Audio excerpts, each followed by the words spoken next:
الشهر الحرام بالشهر الحرام والحرمات قصاص،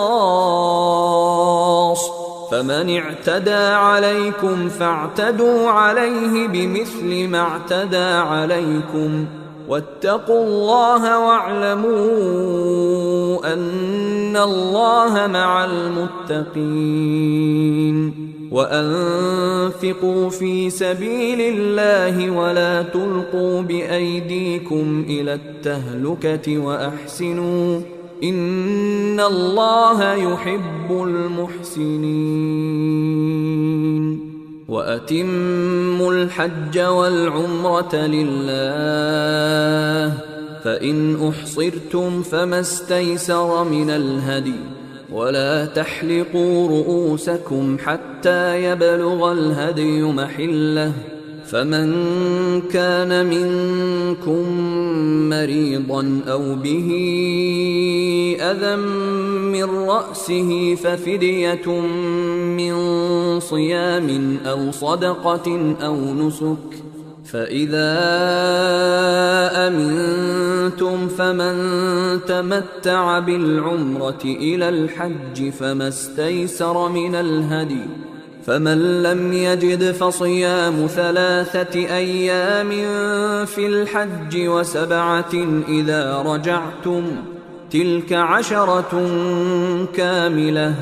ذلك لمن لم يكن أهله حاضر المسجد الحرام. واتقوا الله واعلموا أن الله شديد العقاب. الحج أشهر معلومات، فمن فرض فيهن الحج فلا رفث ولا فسوق ولا جدال في الحج، وما تفعلوا من خير يعلمه الله، وتزودوا فإن خير الزاد التقوى، واتقون يا أولي الألباب. ليس عليكم جناح أن تبتغوا فضلا من ربكم، فإذا أفضتم من عرفات فاذكروا الله عند المشعر الحرام، واذكروه كما هداكم وإن كنتم من قبله لمن الضالين.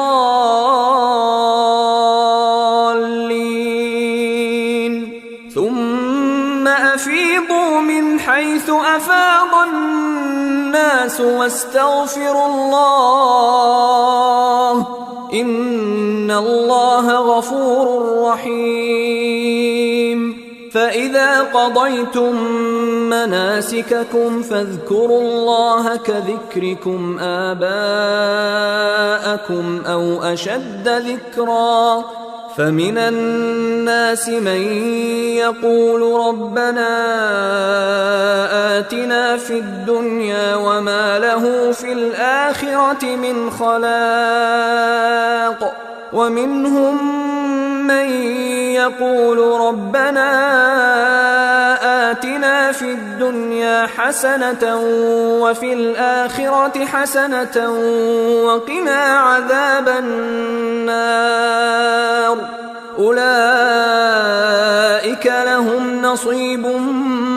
مما كسبوا والله سريع الحساب.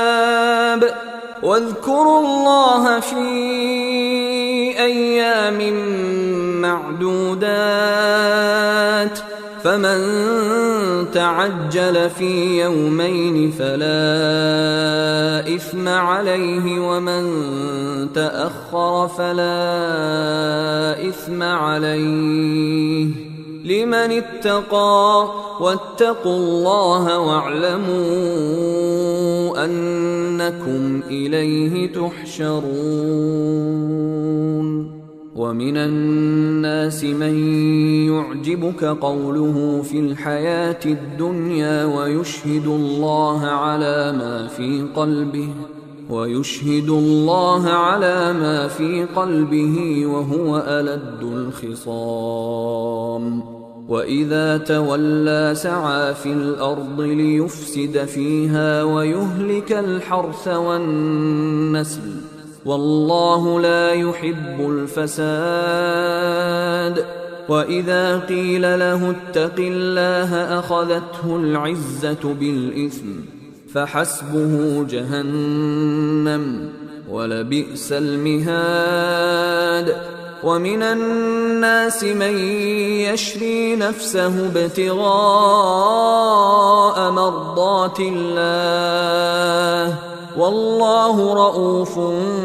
بالعباد يا أيها الذين آمنوا ادخلوا في السلم كافة ولا تتبعوا خطوات الشيطان إنه لكم عدو مبين فإن زللتم من بعد ما جاءتكم البينات فاعلموا أن الله عزيز حكيم هل ينظرون إلا أن يأتيهم الله في ظلل من الغمام والملائكة وقضي الأمر وإلى الله ترجع الأمور سل بني إسرائيل كم آتيناهم من آية بينة ومن يبدل نعمة الله من بعد ما جاءته فإن الله شديد العقاب زين للذين كفروا الحياة الدنيا ويسخرون من الذين آمنوا والذين اتقوا فوقهم يوم القيامة والله يرزق من يشاء بغير حساب كان الناس أمة واحدة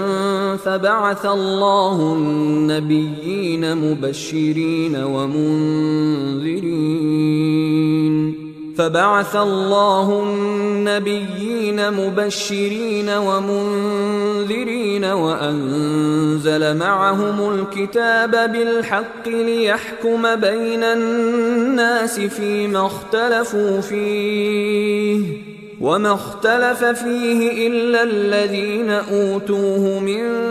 بعد ما جاءتهم البينات بغيا بينهم فهدى الله الذين آمنوا لما اختلفوا فيه من الحق بإذنه والله يهدي من